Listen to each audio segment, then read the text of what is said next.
Selamat datang di 60 Menit Special Report, membuka mata, mengungkap fenomena. Bersama saya Ihsan Sitorus, kita langsung ke sorotan pertama.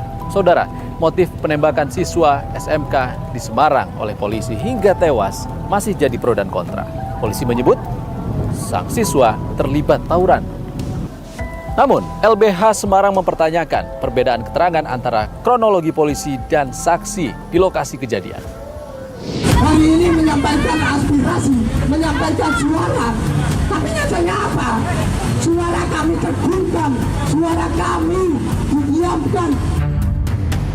Ratusan massa dari berbagai elemen masyarakat, mahasiswa, dan pelajar berunjuk rasa di depan kantor Polda Jawa Tengah Kamis sore. Massa menuntut polisi mengusut tuntas kasus penembakan seorang pelajar SMK Semarang. Massa juga memprotes tindak polisi yang dinilai berlebihan sehingga menyebabkan hilangnya nyawa. Aksi berlangsung damai dan diisi aksi teatrikal kritik terhadap instansi kepolisian. Minggu dini hari 24 November lalu, seorang siswa SMK di Semarang, Jawa Tengah berinisial G meninggal dunia diduga akibat tembakan oknum anggota polisi di Jalan Simongan Raya, Kalipancur, Semarang. Tak hanya G, dua rekan G, S, dan A juga turut jadi korban penembakan dan hingga kini masih mendapat perawatan di rumah sakit. Menurut polisi, penembakan terjadi saat polisi berusaha melerai tawuran antar geng dan melihat ada indikasi tindak pidana.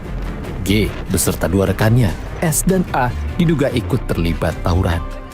Dari aksi kreak atau tawuran kelompok pemuda tersebut atau kelompok remaja tersebut di malam hari, itu selain dia melakukan tawuran, mereka juga saling kejar-mengejar menggunakan sepeda motor. Nah, pada saat melakukan aksi kejar-mengejar menggunakan sepeda motor membawa sajam, ini melintas anggota Polri di lokasi TKP penembakan. Nah, anggota Polri tersebut dengan insting, dia menduga ada sesuatu hal kejadian tindak pidana dan yang bersangkutan melakukan tembakan. Tembakannya itu salah satunya terkena terhadap salah satu pelaku tawuran tersebut. Pihak sekolah menyebut ketiga korban dikenal sebagai siswa-siswa berprestasi, disiplin tinggi, dan tidak ada catatan kenakalan. Bahkan, korban G sempat meraih juara lomba Paskibra Porsi Maptar Akpol pada Oktober lalu. Ini memang kami akui Tidana ini masuk dalam organisasi siswa Paskibra Tidana. Dan yang di situ ya kami nyatakan anak-anak baik menurut versi kita. sisi baik. Yang ditata yang kami tahu memang anak-anaknya. Kalau kemudian di luar terjadi sesuatu iman dengan sesuatu apapun kami tidak. Atas dugaan kasus penembakan siswa SMK di Semarang, Propam Polda Jawa Tengah menahan Aibda R, anggota Satuan Reserse Narkoba Polrestabes Semarang, selama 20 hari untuk proses penyidikan. Polisi menyebut Aibda R menyalahi prosedur penggunaan senjata api berupa excessive action atau tindakan berlebihan menggunakan senjata organik miliknya yang mengakibatkan hilangnya nyawa orang lain. Pihak kepolisian kita dari pihak Bid Propam Polda Jawa Tengah sudah melakukan penyelidikan terhadap kasus tersebut dan kita ada bukti CCTV yang kita miliki bahwa bagaimana tindakan kepolisian yang dilakukan oleh anggota di lapangan.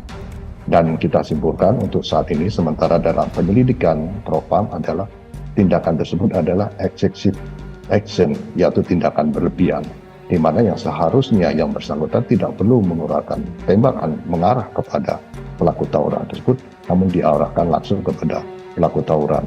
Jadi yang bersangkutan saat ini kita lakukan proses penyidikan dalam proses hukum kode etik profesi kepolisian yang diproses oleh Bid Propam Polda Jawa Tengah.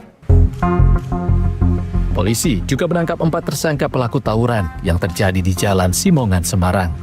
Selasa 26 November atau sehari sebelum menggelar keterangan pers pada Rabu siang, Polrestabes Semarang menggelar prarekonstruksi kasus penembakan siswa SMK oleh anggota polisi di 3 lokasi, Jalan Simongan, Jalan Untung Siropati, dan Jalan Candi Penataran Raya. Prarekonstruksi menghadirkan 4 tersangka dari kedua kelompok tawuran, yaitu Geng Seroja dan Tanggul Pojok, untuk menggambarkan peristiwa tawuran yang diduga libatkan korban.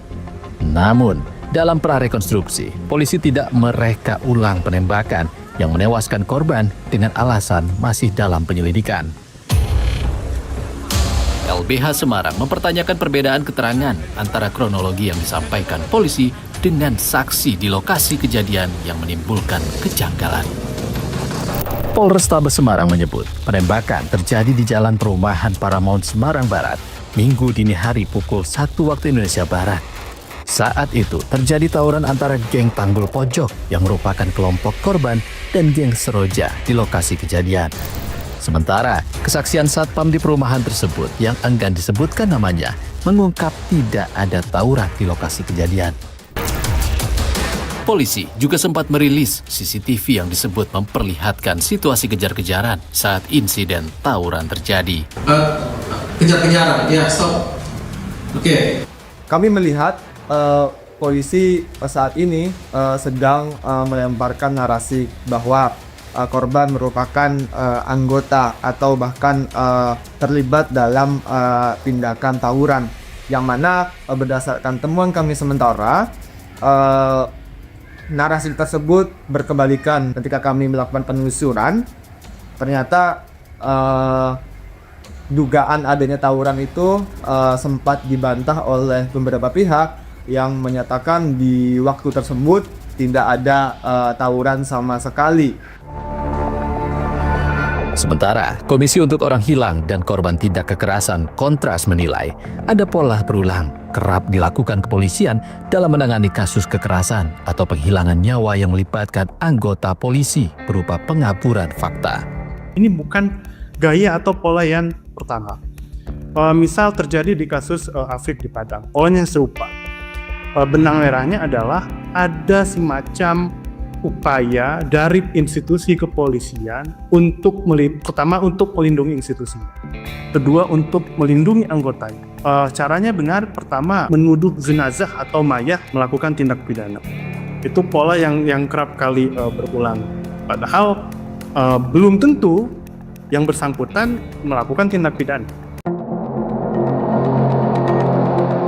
Kontras menyebut polisi telah bertindak sewenang-wenang dengan melakukan pembunuhan di luar proses hukum atau extrajudicial killing.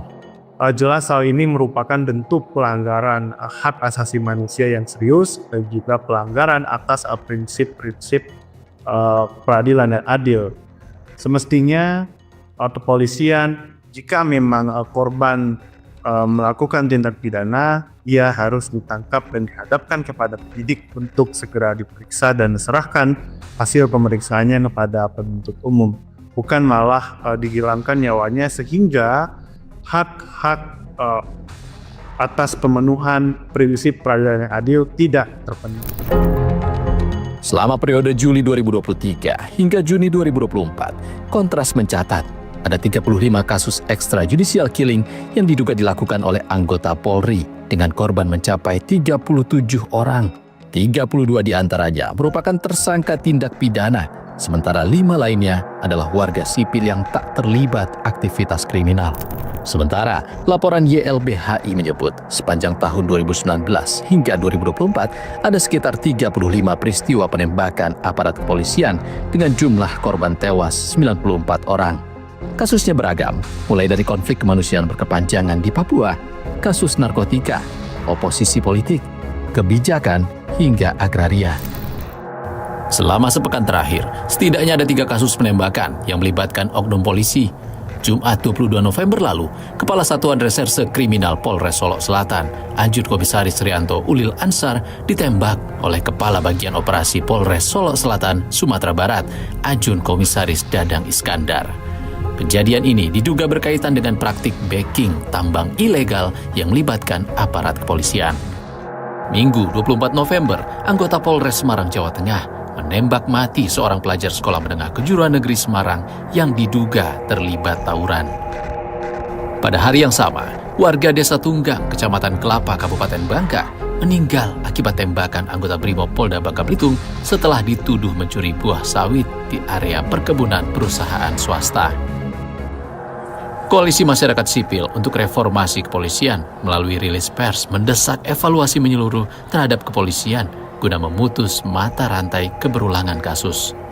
Salah satunya dengan melakukan evaluasi ketat terhadap penggunaan senjata api di lingkungan kepolisian, bahkan perlu meniadakan penggunaan senjata api di institusi kepolisian dengan mengganti dengan penggunaan senjata yang tidak mematikan, karena hanya akan menimbulkan korban-korban nyawa warga negara di kemudian hari.